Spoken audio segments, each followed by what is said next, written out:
Hi there, welcome to Leatherworks. My name is Andrew and I'm the owner of Leatherworks, and today we're going to be doing cross stitching.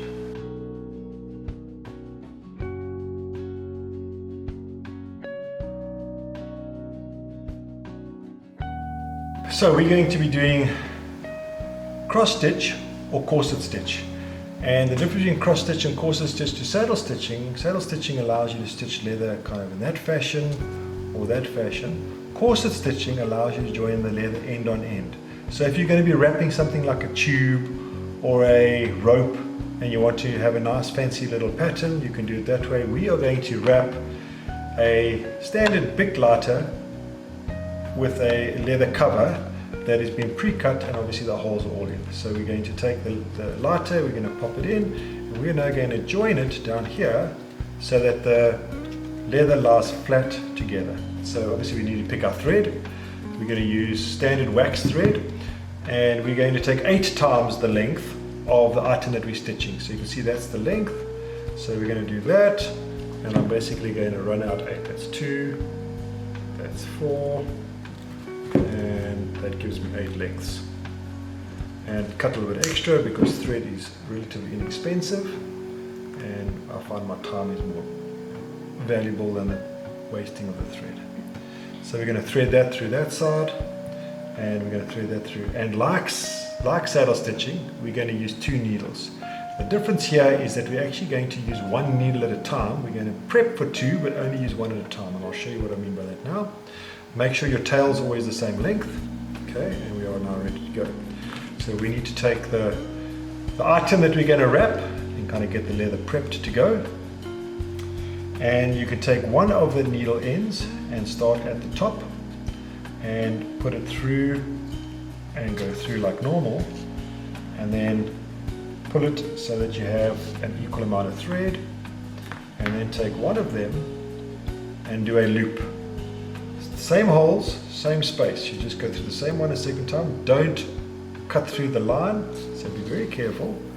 But you can pull that tight, and we're going to create a loop. And I just find that it's a great way to start when I'm doing corset stitching. Then to start the stitch, okay, you can lie 1 thread out and 1 thread towards yourself. Okay. And what you're going to do now is you're going to take the thread that is the furthest away from you, and you're going to bring it over the top of the thread line or the stitch line, and you're going to then feed it from the bottom to the top. And what you want to do is you want to create that cross effect that we were looking for, and you can see there. I'm going to just pull that so you can just get a nice, there we go. And what I'm going to do, you can see it's still lying there. You're going to continue that pattern. So I'm going to bring it over and I'm going to pass it through. And I'm going to bring it over and I'm going to do exactly the same until I get all the way to the end. And you can see I'm going to stitch it all the way to the end. What I like to do as well is use my other finger, or my other hand, my thumb, and just push it down so you can see the pattern nice and clean. And I can just keep going, and you can go literally as fast as you can pass the needle through the holes. Every third one or so, just pull it tight, and do the next one, and the next one. Oops, let's get that out of the way. And you keep going. So this is a very short project, but if you're doing the handles of your duffel bag, or you're doing a rod tube, you can do up to 1.5 meters of this. So it is quite important to keep it nice and tight and nice and uniformed, so that you have this lovely cross pattern developing as we go. And you can keep going until we get to the end. And then you'll finish it off like you would normally. So this one you actually have 2 options. I'm going to just do the one I like to do.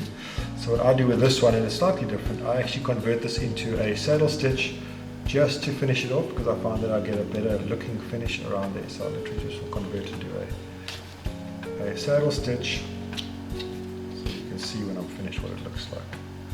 But you could have done a cross stitch the whole way to the end. There you go, you can see it comes and pulls in nice and tight. And I'll do that one. Okay, so now you can straighten it up, push it down, looking pretty good.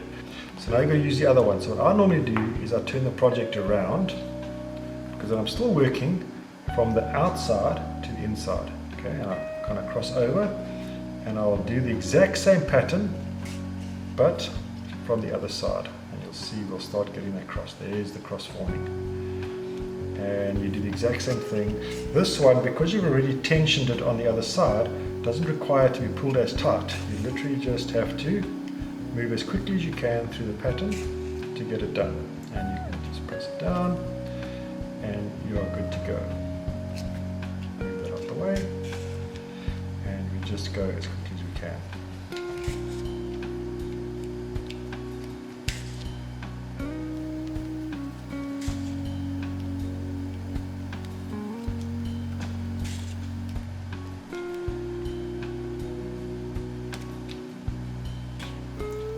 The last one, and now we're going to convert and do the saddle stitching just to finish it off. So go to that one,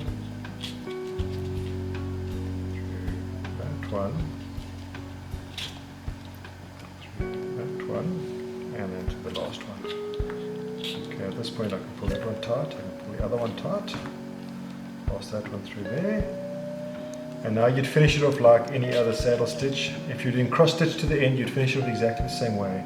You have to go one back, so you go back in the thread, and you can see I go back one, and I do the same thing here. Come on, go through, there we go. I pull it tight, and I do a second one. It's not always required to do two. I just prefer to do two of them, but you could probably get away with on this, because the holes are so small, one. Pull it off, and you pull it tight, and then we do the exact same thing. We snip it 3 millimeters, 3 millimeters, give or take. Grab another lighter, and you can literally just burn it, push it down, burn it, and push it down. Screw it up nicely, and there we go. We've now done cross stitch, and we're done.